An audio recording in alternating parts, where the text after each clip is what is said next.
Thank you so much for tuning in and welcome to your very own Tribe Before You Buy channel with your host Karamullah Kadwani. Today is going to be all about Coromandel by the House of Chanel from the Less Exclusives line and Richwood limited edition batch from the House of Xerjoff. And if you didn't already know it, these are based on patchouli besides the other notes, and patchouli happens to be one of my favorite notes in perfumery. And hence the single ingredient kind of 101 that we did yesterday, which is going to be followed up by a few patchouli fragrances. I wanted to start with my most favorite patchouli scents, and Chanel Coromandel happens to be right on the top. We did a patchouli 101 yesterday. For those who just started their fragrance journey and are yet to learn about the notes, we shall also discuss perfumes that fall under the note of patchouli, and are kick-starting the series with two of my favorite patchouli scents as earlier mentioned. We shall do a 101 series for other notes as well, and shall discuss in depth perfumes that have the star notes as the one being discussed, and shall at some point in time do house overviews, top 20s, 10s, 30s, even based on perfume notes. Apart from that, in the coming future, I shall discuss how perfume is created, the fragrance pyramid, if you will, and a few fragrances that do not have the fragrance pyramid. An example I can think of is the Lactamus Alcout. It's their animalic leather fragrance that reminds me of leather oud by the house of Christian Dior from the Privé collection, and that has 5 notes, and there is no fragrance pyramid, so they hit you like a train, they hit you at once. Extremely animalic leather fragrance that I so love. Before we do get into the review or further discuss and continue with this review, I would like to show you the presentation, because I usually try to keep it towards the end of the video, and by the time I'm super exhausted, and I don't think I usually cover these things. I am fortunately or unfortunately a sucker for presentation, and Xerjoff happens to be right on the top with their presentation. So this comes in a sleeve covered by a box. The box I don't think you're supposed to pass on to the customers, but I usually like receiving it that way, so there's no hurt. It seems like a croc leather. The entire box, it's ultra luxurious, uber luxe, if I may call it. It's when you open the box, you can see the limited edition plaque. I hope you can see the numbers over there. I am holding on to the box for dear life with both hands because I am prone to accidents. And you have a kind of a velvety cloth, if you may, with the Xerjoff logos all over, and the perfume rests right there. It has a beautiful stone right up front. I think, I'm not sure what stone it is, but that's what the stone looks like. If I can very quickly try to get to focus on the limited edition plaque once again, if it wasn't very clear initially, we have Coromandel, and I do prefer the 200 ml bottles as opposed to the 100 or 125 ml that retail for about 1,295 give and take. The 200 ml retails for about 1,900, which are more comfortable. You get more juice, value for money. Tuxedo by the house of YSL in their La Vestiaire collection happens to be another scent that features the note of patchouli, which I drained out pretty quick when I initially got it, and then I kind of grew out of it. I'm not sure if I use it anymore. I don't think I've used it for the past 3 to 4 years or so, maybe more. Portrait of a Lady, though, is a totally different story. It has rose patchouli, spices. I do love this fragrance on wifey, and every time she wears a portrait of a lady, I wear Monsieur. Monsieur, also from the house of Frederick Malle, by Bruno Jovanovic, happens to be one of my favorite patchouli scents. Leaves an awesome trail. You're not going to believe this, but its composition is a 50% concentrate of patchouli. We have Rouge Willows, again by the house of YSL. Not very much reached for, but then rose patchouli scent nevertheless. Another mention is one of my latest acquisitions. This is Sticky Fingers by the house of Francesca Bianchi, and we shall be doing reviews on this house soon. I'm pretty amazed with the quality of the fragrances, and I do love the scents from Francesca Bianchi.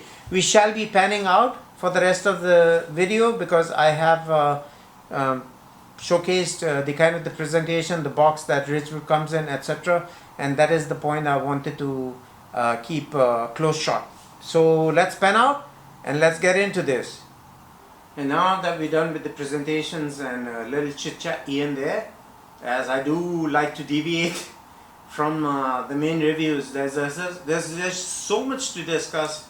There's so many releases and there's so many noses out there. Not every person would appreciate maybe Coromandel or Richwood or a few of the other scents that we're going to discuss, but then that's the journey. That's how we grow, and the more you smell, the more your nose attenuates to certain notes that stand out and you might be repulsed by initially and happen to be top favorite notes in the coming future. As you keep smelling, you progress in your game, if I may.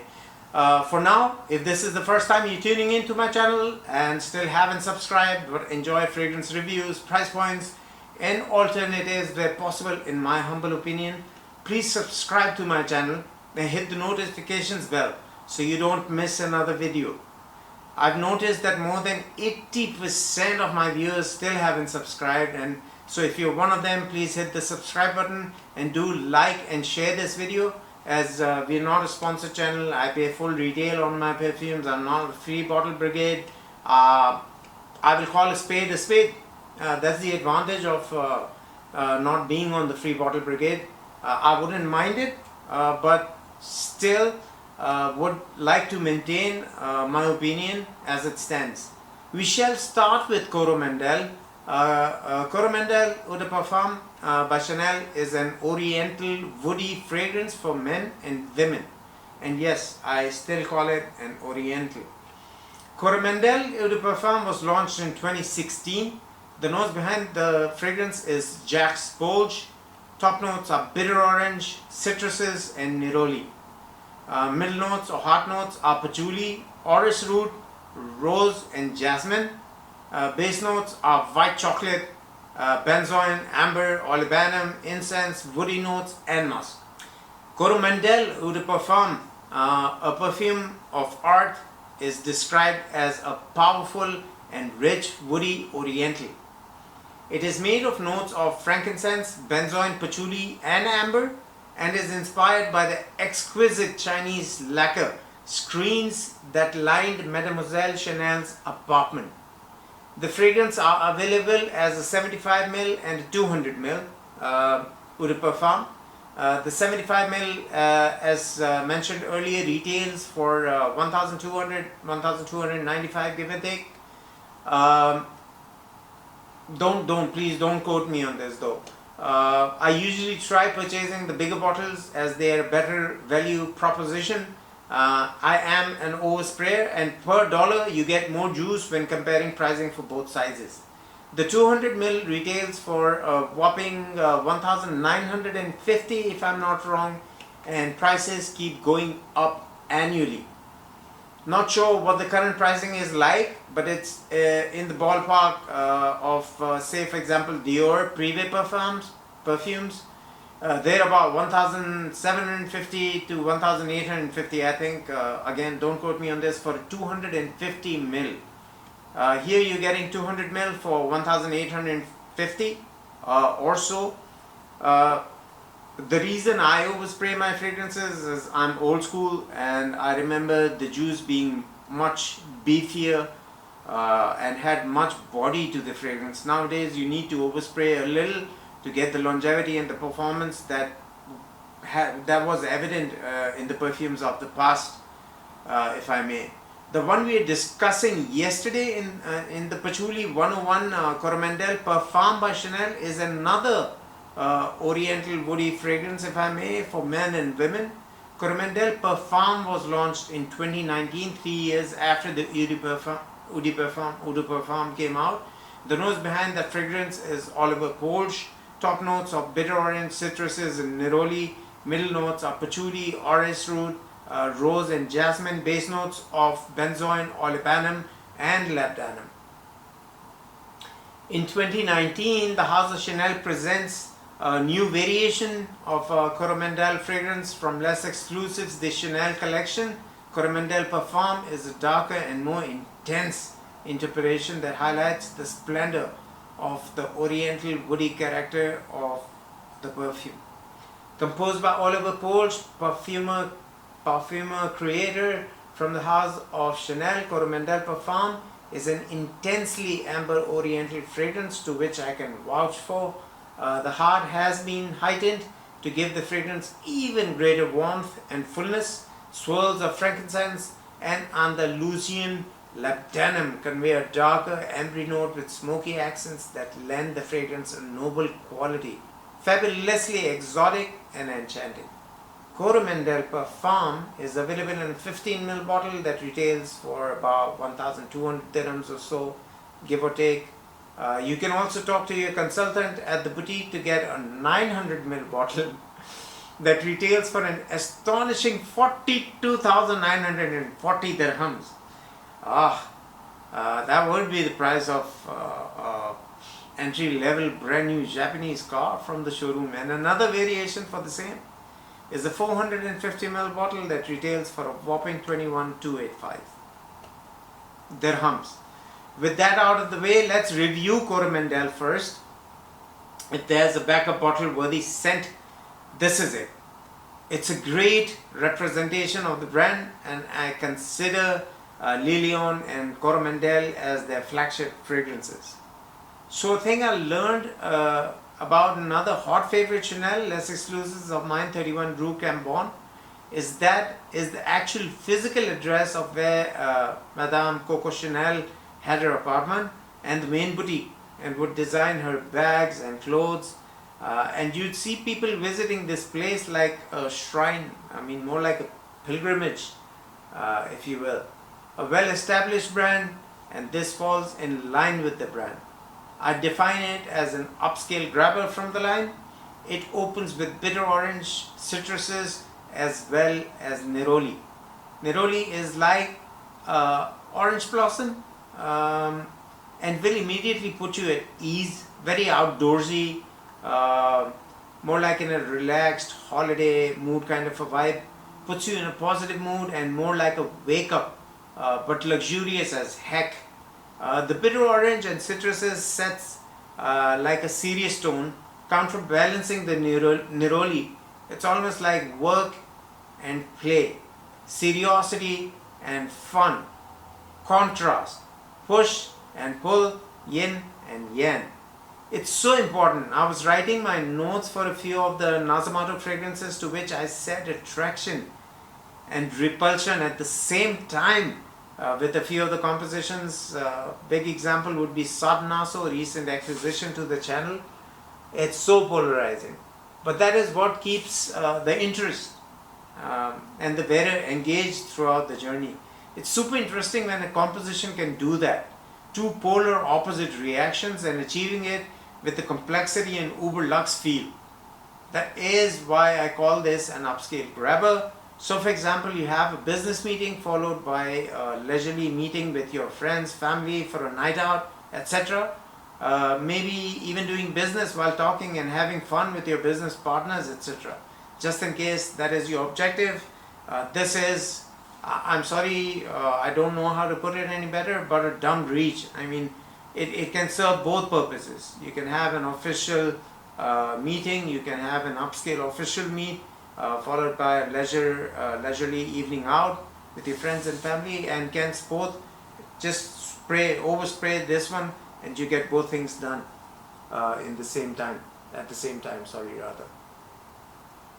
Patchouli is the star of the show, but it doesn't dominate the other notes in this composition, and that is why I'd say the blending is perfection to the T.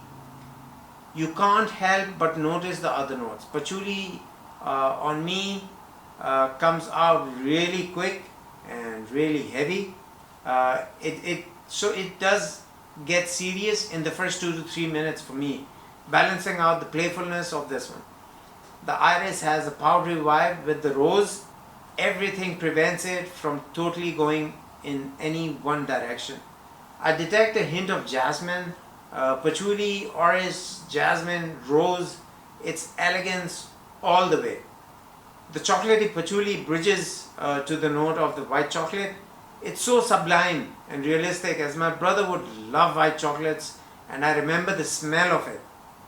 It had such a different profile from your everyday milk chocolates or dark chocolates, if you may. Again, all the balances, keeping it from going lights out and preventing it from going into a dark goth-like composition. Also further sweetened by amber and vanilla, adding a layer of creaminess.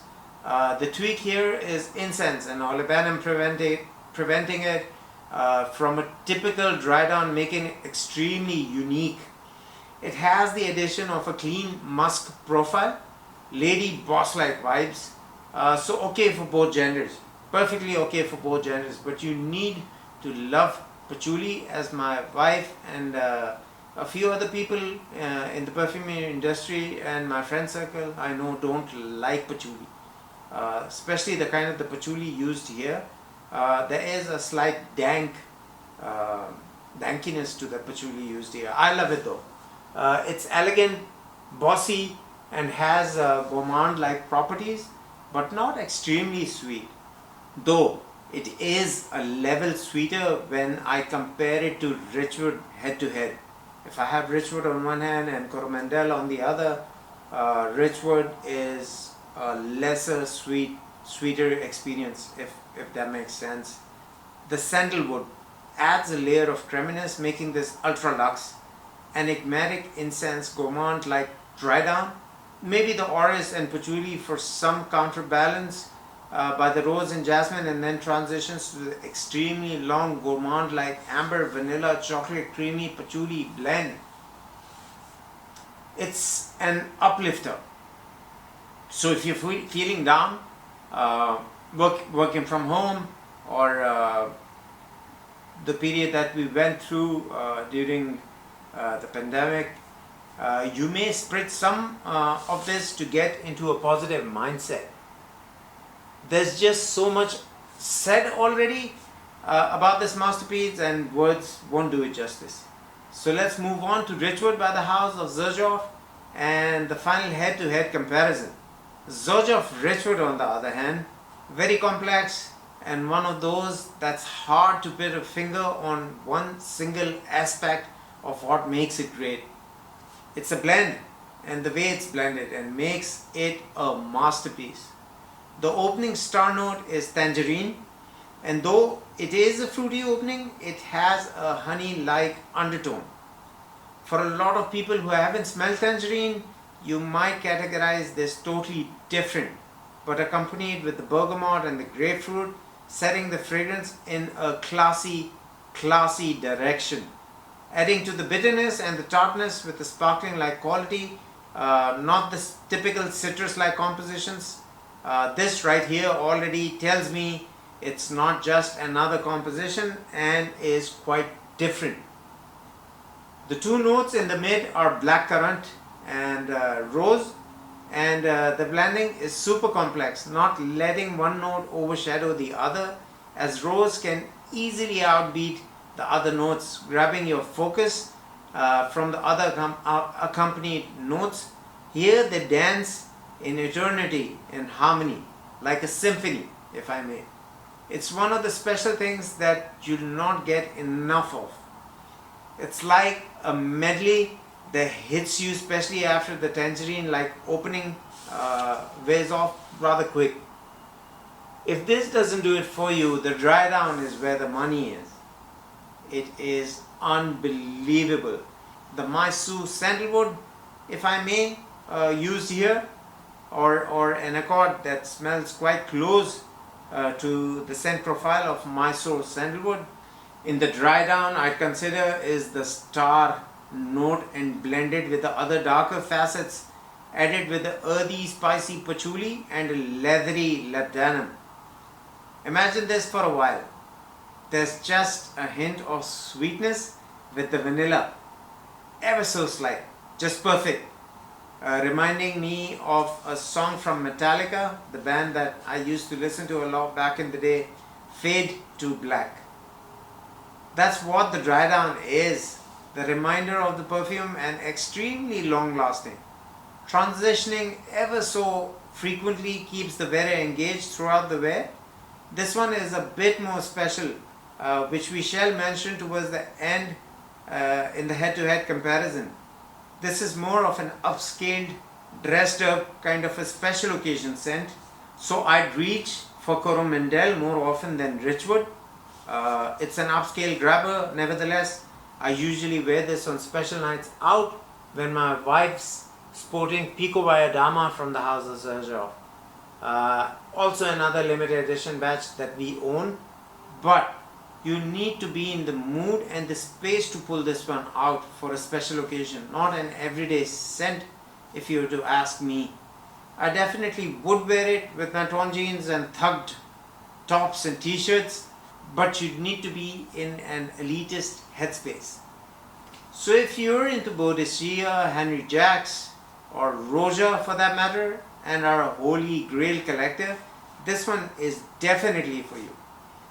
This is an all-rounder summer, winter, fall, autumn, rain, sunshine, any weather scent. I usually pull this one out for nightwear, mostly winters, as it's definitely not a slouch in the performance department. On a hotter day, the rose, bergamot, tangerine and blackcurrant combo keep this one fresh and uplifting. Those facets really shine when it's hot. Added with that creamy sandalwood, patchouli, labdanum, however, perfect cold winter darker facets. The trail is magnanimous, if that's even a thing. Longevity is not a thing with this one. Projection, sillage, it's an all-star, all-round fragrance and a must-have in every fragrance connoisseur's collection. I haven't had a dud from Xerjoff except Naxos, which is also not a dud, just that I haven't been able to appreciate Naxos or reach for it all that much. If you want to command attention and show off your status, this is the one for you. It is not a shocker though. It's smooth. Kind of reminds me of Sade's song back in the day, Smooth Operator, but will definitely define your status and importance, and will announce your entry into a room. Comparing Coromandel to Richwood, Richwood seems to be a more medicinal patchouli when comparing these head to head, and so the EDT for Coromandel launched back in 2007 when I wasn't the biggest fan of the fragrance, and has notes of patchouli, frankincense and benzoin, but a lot of people associate the creaminess with the note of white chocolate.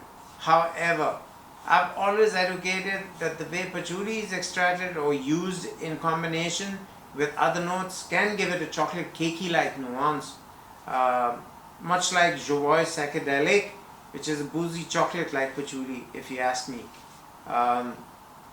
With other notes can give it a chocolate cakey-like nuance. Anyway, but here the white chocolate note accentuated with the note of benzoin kind of adds to the creaminess, adds a layer of creaminess to it. I love the EDP though. Richwood was launched 3 years after Coromandel EDT, like in 2010, and as discussed has notes of patchouli, cassis, rose, sandalwood, vanilla, musk, geranium. There is definitely fruitiness and there's a lot of things happening here. Light rosiness, floral touches as well, but the type of the sandalwood juice here in combination with the patchouli kind of gives it a medicinal effect rather than Coromandel, which has a little more sweetness with the benzoin and white chocolate nuances kind of adding to the creaminess. And as I mentioned, Coromandel, the patchouli used in Coromandel has this slightly earthy, danky quality to it. Richwood seems to be an uber luxe medicinal take on Coromandel, and don't get me wrong, I love them both. Coromandel maybe more than Richwood, and so I reach out for it more. So an easy way to put this is when I want to reach out for something sweeter, I go for Coromandel, and depending on the occasion, I pull out for Richwood for a more formal dressed up event with less sweetness but more medicinal luxury take on Coromandel. Richwood is a lot more expensive, but if you consider the way I wear Coromandel, could be a more expensive proposition in itself, factoring in the body oil and layering it with the perform version. When factoring everything, they perform equally well. If you ask me, Richwood for a 50 ml costs 1,795 dirhams. That's for a 50 ml. Compared to Chanel Coromandel that retails for about 1,950 for a 200 ml. It's usually a toss up, but I opt for Coromandel on a more regular basis. Like I said, Richwood is a lot more expensive than Coromandel, but you might want to save up for it just for those one-off special occasion cents, if you will. These are just my 2 cents, my humble opinion. Now that you have my opinion, let me know what you think about these. Do let me know your thoughts. Also let me know if you already have this gem of a composition in your arsenal, or if you're at least willing to give it a try. Do give me a thumbs up if you take anything of value from this review. Keep your smelling game on. Please don't forget to share, like and subscribe to my channel. Feel free to ask me any questions and I'll try to answer them to the best of my capabilities. Until the next time, your host Karamullah Katwani signing out.